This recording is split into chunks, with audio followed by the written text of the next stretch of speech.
guddoonka golaha shacabka xildhibaanada sharafta leh bahda saxaafadda golaha wasiirada halkan nala jooga xukuumadda assalaamu calaykum waraxmatullaahi wabarakaatuh ilaahay baa mahad leh oo halkan maanta isugu keenay iyo fursaddan qaaliga oo aan haysanno aan rabo inaan warbixin kooban idin siiyo xaaladda doorashooyinka xaaladda dowladda waxaan u deenayaa ra'iisul wasaaraha oo maalmaha soo socda idiin imaan doona laakiin xaaladda taagan ee doorashooyinka ayaan rabaa inaan warbixin idinka siiyo xaqiiqatan ilaahay baa mahad iska leh in maanta aan hor fadhiyo xildhibaanada sharafta leh oo muddaxiloodkoodii u dhammaaday uuna ugu ekaa Diseembar 27 kadibna aad ansixiseen maxaan ku yiraahdaa shuruuc uu ka mid ahaa miisaaniyadda golaha adeega dastuurka guddiga la dagaalanka musuqmaasuqa iyo shuruuc la xiriirta la dagaalanka musuqmaasuqa welina aad gudanaysaan waajibaadkiina dastuuriga ah oo aana gaaraysaan go'aano masiiri ah waxaan aad iyo aad ugu faraxsanahay inaan ballanteydii aan fuliyey hadda ka hor aan idhi ma dhici doonto baarlamaan awooddiisa la qaato oo ay madal qaadato ma dhici doonto baarlamaan albaabada la isugu dhufto markii xilligoodu ka harsan yahay muddo 1 sano ah alxamdulillah hadda waxay u eg tahay in aan qaadanay sida dastuurka uu qorayo waxaa idin beddelaya xildhibaano la doortay oo keliya taasna ma aha cid aan asxaan ugu samaynayno waxa weeye waa waajibna saaran dalka aysan ka dhicin firaaq dastuuri ah inaysan ka dhicin waana waxaan aaminsanahay waxaa xaqiiqo ah annagu inaan nahay dad xora dowlad leh shuruuc leh iyo dastuur marnaba aynan dhegaysan shisheeye iyo waxa ay noo sheegaan oo aan nahay dal buuxa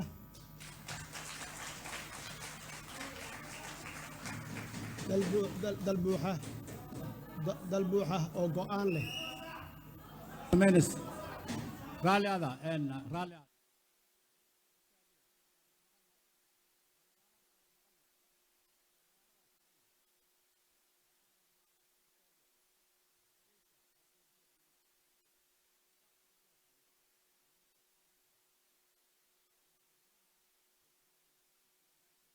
dhegaysto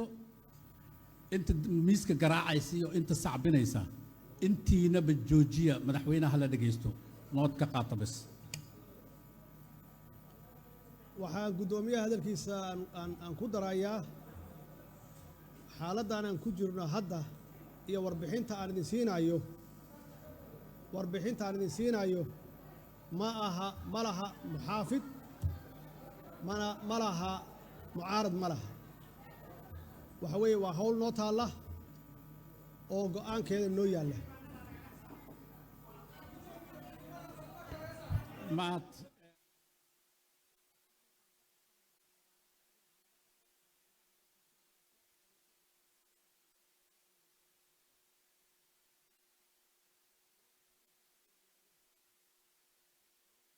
muxaafidna ma aha goob mucaaradna ma aha waa wax naga wada dhexeeya oo masiiri ah ma aha waxa uu leeyahay madaxweynaha waxa idinku aad leedihiin ma aha waa waxa ummaddu ay noo dhiibtay ee nagu ammaanatay weli marka sacabka iyo qaylada dan ma aha inaan is dhegaysanaa fiican go'aan baa noo yaalla masiiri ah ummaddana naga sugaysa waxaan rabaa inaan ka hadlo arrimaha doorashooyinka waxaa xeer ah sharcina ah 4 sano walbaba inay dhacdo doorasho xaq iyo xalaal ah anigoo og mas-uuliyadda la ii dhiibay inay ahayd dalka inaan ka gudbiyo doorashooyinkii la yaqaanay oo dadbanaa oo la soo maray 2016 oo aan u gudubno qof iyo cod bilowgii 2017 markii la doortay waxaan bilaabay inaan ka shaqeeyo sidii dalka aan ugu gudbin lahayn qof iyo cod mabaadii asaasi ah weeye waana wax dastuuri ah in awoodda dalku ay leeyihiin shacabka Soomaaliyeed ayna qayb ka noqdaan go'aanka dowladoodu ay gaarayso ayna ka qayb galaan doorashooyinka hadday tahay cod iyo hadday tahay in ay iyagu naftigooda noqdaan murashaxiin sidaas darteed inaanan dad kooban loo koobin ama gaar looga dhigin siyaasadda ay noqoto wax daahfuran oo ummadda Soomaaliyeed kulligood ay ka qayb gali karaan waxa aan magacawnay guddi la yiraahdo guddiga wadaxaajoodka ee dowladaha xubnaha ka ah dowladda federaalka iyo dowladda dhexe ama FNTC la yiraahdo yaan magacawnay oo ka koobnaa xafiiska madaxweynaha xafiiska prime ministerka iyo dowlad goboleedyada oo iyaga naftigooda soo dirsaday waxa aan siinay shaqada aan siinay waxay ahayd ama ujeedka loo aasaasay waxay ahayd in ay mideeyaan kheyraadka dalka uu ugu horeeyo shidaalka waxa kale oo shaqadooda ahayd inay ka shaqeeyaan doorashada shuruucda doorashada la isu soo dhaweeyay dowlad goboleedyada marka dambana sharci golahan uu ka soo saaro ilaahay waa noo fududeeyay shirkii baydhabo aan isugu yeeray dowlad goboleedyada waxaa labadan ajendo yaa wuxuu noo ahaa shaqo labadii ajendana ilaahay waa nagu guuleeyay oo kulli haddaan nahay dowladdii dhexe iyo xubnihii dowladaha federaal ka midka ahaa ay wada saxiixeen aan ku gaarnay go'aan in aan dalka uga gudbinno aan u gudbinno doorasho qof iyo cod ah oo weliba nidaamka single constituency la yiraahdo ama hal degaan doorasho iyo doorashooyinka axsaabta badan kulligeen waa isku raacnay waa saxiixnay halkaas waana wada qaadanay kadib waxa aan u soo gudbinay golaha wasiiraduna waxay u soo gudbiyeen markay hawshooda ka dhammaysteen oo sharcigii ay diyaariyeen golahan iyo soo diyaariyeen ama u soo gudbiyeen golahanna runtii si sharaf badan yuu waajibaadkiisa u gutay inkastoo uusan ahayn noocii ama qaabkii doorashadii aan rabnay aanan ahayn maxaa yeelay annagu waxaan rabnay hal degaan doorasho oo dalkoo dhan ka dhaca macnaheedu waxaa weeye meelaha ama degaanada ay haystaan cadowga al-shabaab iyo ama degaanada kale oo siyaasadda maxaan ku rahdaa ay nooga maqan yihiin kala aragti duwanaansho siyaasadeed in laga maarmo oo hore loo socdo oo dalka meel walbaba uu ka yahay hal degaan doorasho uusan lahayn qofku hal meel ama hal degaan uu adeegayo aysan ahayn oo uu adeegayo guud ahaan shacabka Soomaaliyeed meel kasta ay joogaan laakiin nasiib darro waxaa la magacaabay guddi iyo baarlamaanku magacaabay guddigaasna runtii shaqo badan buu qabtay wuxuuna la yimid nooc kale oo la yiraahdo majoritarian la yiraahdo oo ka duwan kii hore anigu runtii raali kama ahayn waana ogaa inuu dhib la imaan karo laakiin waa idiin tanaasulay waa diidi karay waa veto garayn karay ama dib baan idinkugu soo celin karay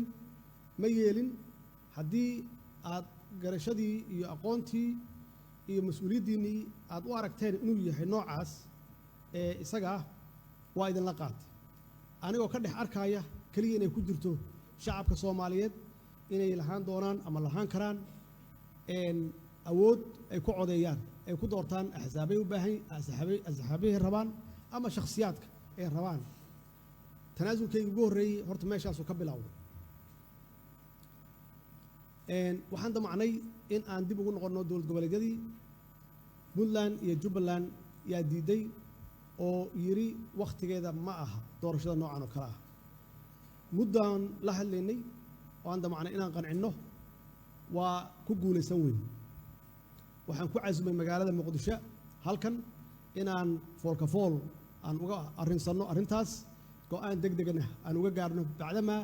ay noo harsan tahay wax sanad ka yar nasiib darro labadii maamul waa diideen inkastoo kuwa kale naftigoodu annagu aan doonayn si gaar inaan u shirno waxaan sameeyey tanaasul kale oo markii ay go'aan ku qaateen inay ku shiraan shirkooda ugu horreeya ay ku qabsadaan dhuusamareeb halkaas ay igu casumeen iyagoo iga diida halkan inay yimaadaan yaan waxaan aqbalay inaan samareeb ugu tago markay ay kulmeen samareeb 1 waa idin imid waa idin hor imid waxaan idiin sheegay in aan idinku soo celin doono wax alla wixii macluumaad ah oo aan halkaas aan ka soo qaado samareeb 2 waa ka qayb galnay nasiib darro puntland iyo jubbaland ma imaanin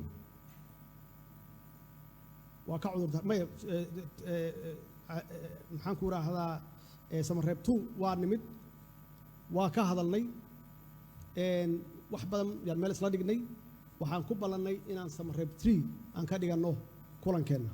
aan go-aanka ku gaarayno kadib markii aan baarlamaanka la soo tashado waa idinla tashaday waxaad siiseen green light oo ah waxba u dhibi mayso shuruucdii aad ansixiseen bal walaalahan kale waxay hayaan iyo waxaan la qaadan karno la soo xaajood waa kulannay samareeb 3 nasiib darro puntland iyo jubbaland ma imaanin waa ka baaqdeen saddexdii kale yaa go-aan waxay ku qaateen inay iyagu diyaariyaan doorasho ka duwan qof iyo cod waxaan weydiiyey labada kale aan sugno waa raadinay waa noo imaan waayeen waxaan u fadhinay 10 casho maalintii 10aad yaan go-aan gaarnay in wixii iyagu ay ka shaqeeyeen aan sii dayno markii aan quusannay iyagii naftigoodii waxaan kula taliyey hawshaan annagu waa tanaasulayn haddaan dowladdii federaalka nahay ka soo shaqeeya wixii aad keentaan aan aragno waxna ii keena waxna qaata waxay keeneen noocaan ahayn 2016 taydiina waa laga tegey meel dhexe iyo wax soo madmadoobeeyeen waxay keeneen axsaabihii in sidooda loo sii daayo oo tartanka lagu galo degaanadii in la badiyo dadkii codeynayana iyagana sidooda kalena la badiyo guddigii madax bannaanaa ee doorashooyinkana ay qabtaan doorashooyinka markii aan go-aankaas gaarnay waxaan damcay in aan jubbaland iyo puntland aan ku qanciyo inay nala qaataan bacdamaa aan sugnay 10 casho oo si kasta aan isugu dayn inaan la hadalno qorshahan cusubna uusan dhib lahayn haddii qof iyo cod laga tegey oo iyagu ay u arkaayeen dhib u arkaayeen kii 16kiina 2016na uusan ahayn waa ka biyi diideen nasiib darro waxaan ku khasbanaa in aan muqdisho ku casumo marka muqdisho yaan ku casumo waa doorashadii heshiiskii siyaasadeed ee maxaan ku idhahdaa September 17 September aan go-aanka ku qaadannay taasna waxay ahayd tanaasul kale oo aan gaaray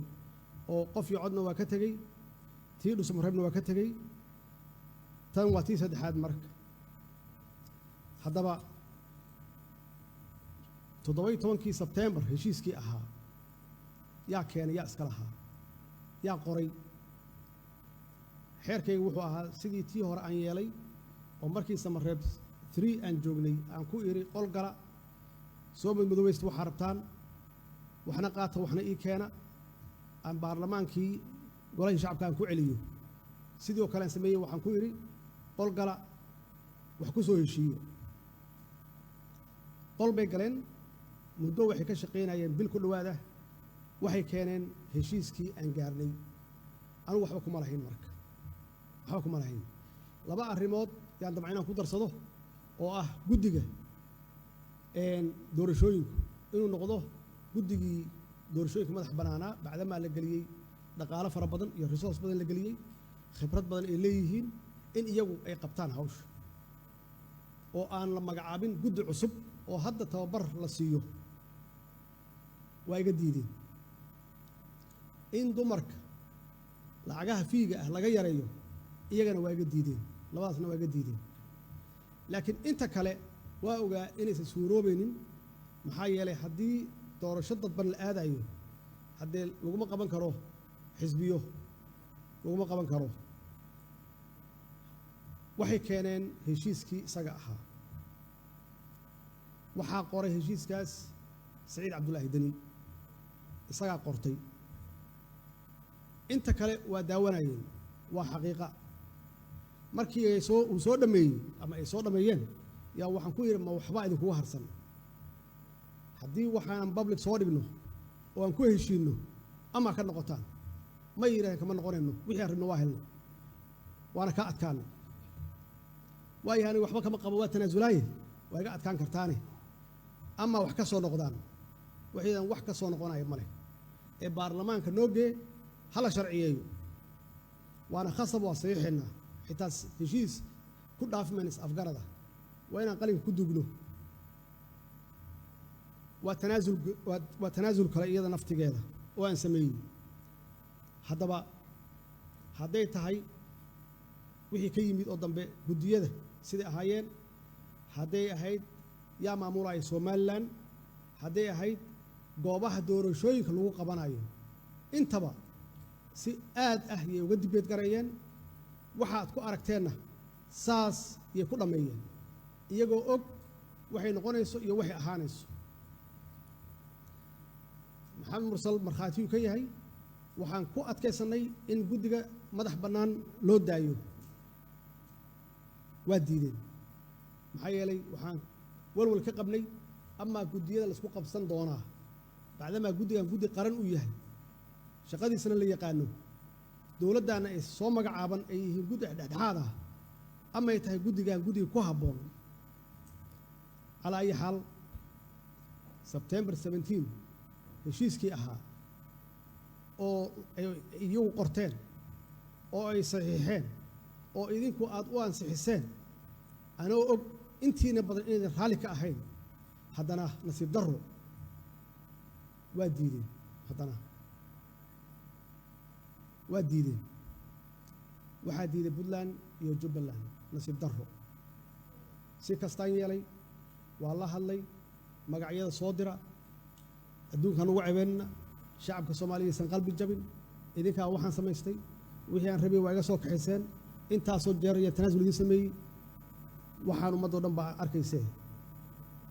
magacyada keena horeyna aan wadno wixii khalad ah oo ku jirana annagoo soconno oo uu socdo doorashada socoto hala saxo waa la diiday waxay gaartay 5 bilood ku dhowaad waxay khasabtay in aan ugu yeero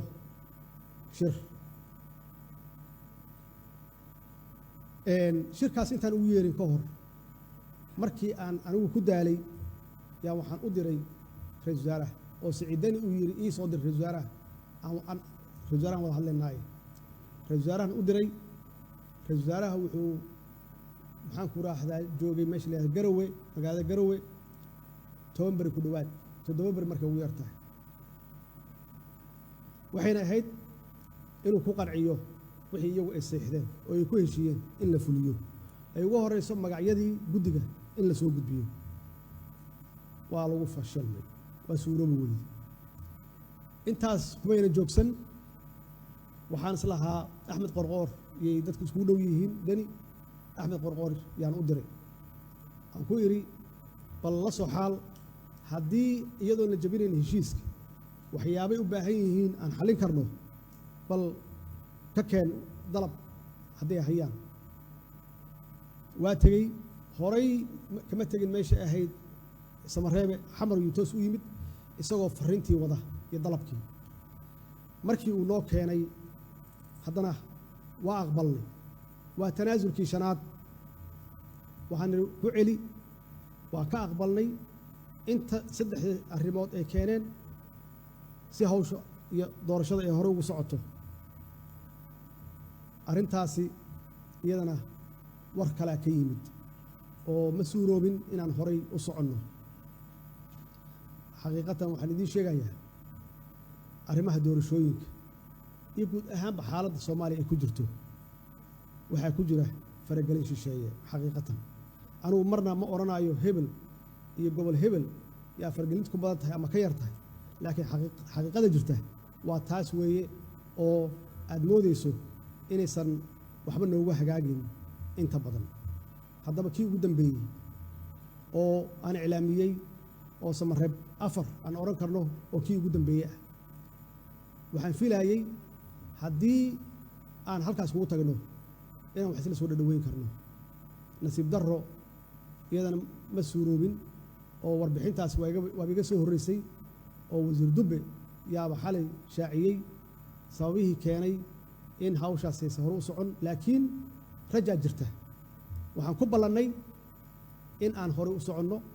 haddii markaan ay sidaas wax naga noqdeen aan u ballanno kulamo dambana aan u samayno si aan xal uga gaarno maxaa la yidhaahdaa impaaskaas ama hakadkaas na galay